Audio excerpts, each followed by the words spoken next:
Welcome to the Danny Clinkscale Reasonably Irreverent podcast.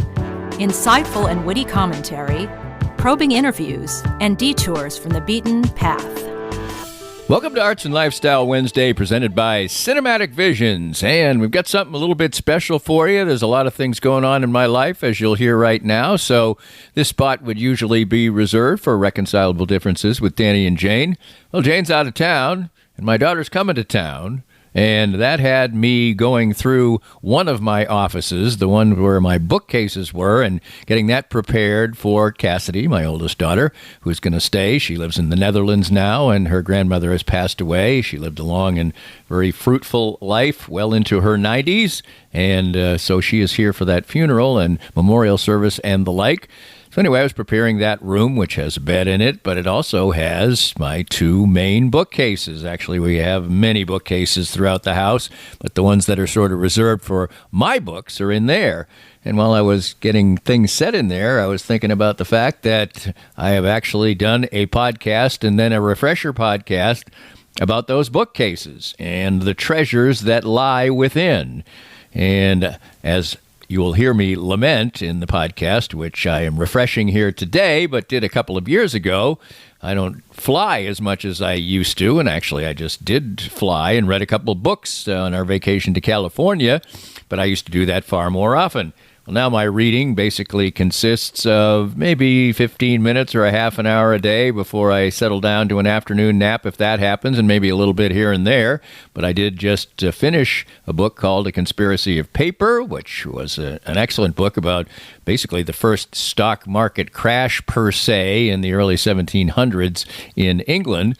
And it was a fascinating book, and I've just begun the book called The Boys, which was written by Ron Howard and his brother Clint Howard, and it's just a couple of years old, and people have raved about it, and it's a biography of those two as they grew up and became, in Ron Howard's case, a huge star as a child actor, and in Clint's case, sort of a character actor through the years as well, and it started off as well as people have touted it, so I'm looking forward to reading that.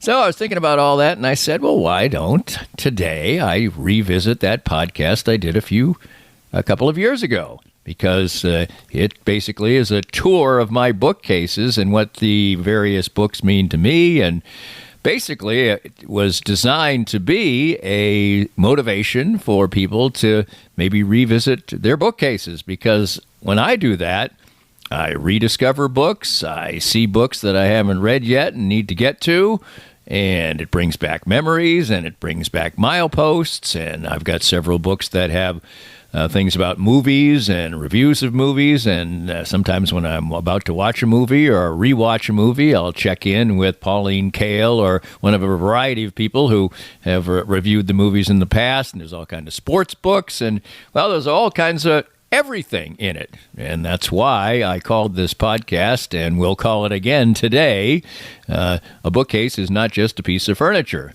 It is really, truly a treasure trove of memories and possibilities and all the things that, and the joys that you get out of reading books. And I have hundreds of them.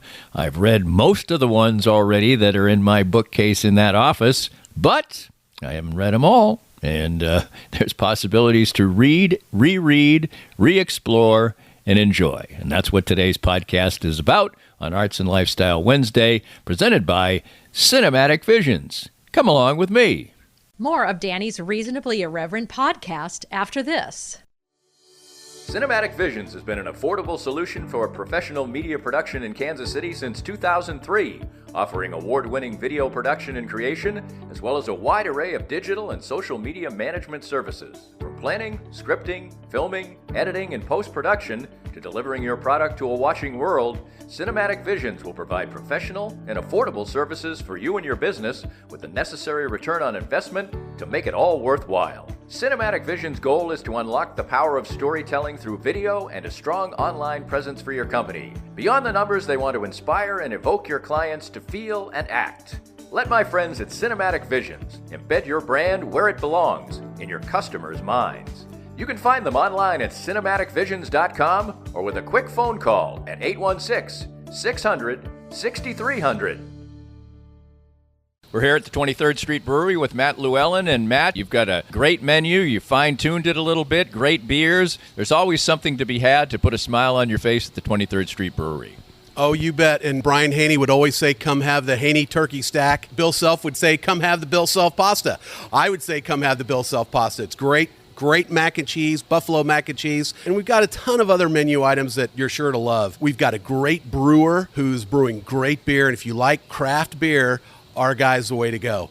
And we're making great drinks, too. There's a great new distillery in the state of Kansas called Llewellyn Distillery. My brother's doing that. He makes some great whiskey and vodka and rum, and we're doing all kinds of great drinks with those beverages. Always fun to be had at the 23rd Street Brewery, 23rd and Castle. Come on by anytime and have a good time. If you'd like to join these and other fine sponsors and market your business on Kansas City's #1 rated podcast, contact us at Danny@DannyKlinkscale.com. Look forward to working with you. I miss flying.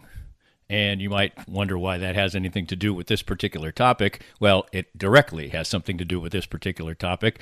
At one point in my broadcasting career, I would fly upwards of 100 or maybe even more times per year. And that was the time when I actually read books. I read a lot. I do a lot of research. Now I run a business. But the time for actually reading a book and getting the time to read a book almost always came on a plane. And I haven't been on a plane in a while, and my travel schedule diminished over time as well. It was especially high during times when I did the UMKC games for 7 years. And, of course, that's a schedule that has 35 to 38 games, and that's 2 flights. There, you're right there at 75 already. And, of course, I cover the NCAA tournament and spring training and all kinds of things like that. So it would indeed get up to be 100. And that's where I read most of the books that I'm looking at right now. And it was really a great time for me to catch up with a book that I wanted to read. And I would look forward to it. And it was also the time where I would maybe do some really light reading. Oftentimes on those trips, I'd be doing a lot of research, but then maybe on the flight back, I'd get to read my book. Well, the one thing that I'm looking at that dominates here, the proceedings in this particular bookcase that I'm looking at, are the about 50 books that I have from the author Robert B. Parker. There's a real incredible story behind that. I don't know if it's incredible to me. My favorite author is Raymond Chandler. He is the author of The Big Sleep and a few other famous books like that, but he only wrote a few books. He's also famous for writing the screenplay for Double Indemnity and The Blue Dahlia. He won an Academy Award and was nominated for others. But the problem is that he only wrote 7 books in his lifetime. He didn't start writing until he was 50. And so that left me with a favorite author who doesn't have much material. So having read his books numerous times, I was always on the lookout for somebody who maybe was somewhat like his style. The thing about Raymond Chandler was the fact that it wasn't the whodunit aspect of his detective stories that mattered. It was the wordplay and the wisecracks and the character development and setting the scenes. In fact, he famously was called by the director of The Big Sleep at one point in the filming of it, and he wasn't involved in that particular film. He didn't write the screenplay or anything else. And they asked him who was the person who murdered one particular character in the story. And he paused and he said, "I don't know." And he didn't know, but it didn't matter. Now, that was probably the only time he had that lapse, but he was a drinking man indeed. But anyway, so having him only written those 7 books, I was always looking for another writer who kind of fit into that style or that I enjoyed so much, and I never really was able to find it until around 2000. And it would be an author who started writing his books in the 1970s, and luckily for me, was an incredibly prolific writer. Robert B. Parker is his name, as I mentioned before, and he started writing in the 1970s, and his most famous character is the Spencer character, a detective in Boston. And he wrote a wide variety of things, but his major focus was that particular character. He also had a series of books that he wrote with a female detective. He had a series of books that he had with Jesse Stone, who you might have seen. Tom Selleck played him in a variety of television movies for one spot in time. But the Spencer books are the ones that are the most important to me. And I discovered them at a time where I was going through a difficult time. I had just been divorced. I had trouble sleeping, and I probably read half the books that Robert B. Parker wrote in that genre at that point in time, and he became my favorite author of somebody who was actually writing books then, and he continued on being very prolific until about 2010 when he passed away. He was a successful enough writer, a top 10 best New York Times bestsellers person, that type, that when he passed away, his estate, after a couple of years, hired other writers, other famous detective writers, to continue the series on. And those books are actually quite good. I pretty much kept to the ones that are about the Spencer series, but the authors who did them wrote them in that vein. And what was interesting is that Raymond Chandler's last book was unfinished, and the estate of Raymond Chandler, ironically enough, asked Robert B. Parker many years ago, to finish that book. Chandler only wrote a little bit of it, and so it was really pretty much Robert Parker's book, and later on he would get permission from the Raymond Chandler family, and he would write a Philip Marlowe story in the vein of Raymond Chandler as well. So he had kind of set that particular example in his own life, and that's probably one of the reasons that his relatives decided that it was a good idea to carry on his legacy, and those books have sold very, very well and done very well. Haven't read one in a while because, as I said, I'm not traveling much anymore. So those books, most of them paperbacks, but a few the hard copy when I wanted to spring for something a little bit more, are what kind of dominates this particular bookcase. But there are a wide variety of other things that also show the interest that you have and where you were at a certain time and what you wanted to read and what you didn't want to read. And on the second row here, there's a whole bunch of books that are basically about movies. I took a detective story class in college. That's what inspired me to become a fan of Raymond Chandler. That's what inspired me to become a fan of old movies. And so I have a lot of books here that are dedicated to older movies, biographies, Barbara Stanwyck, people like that.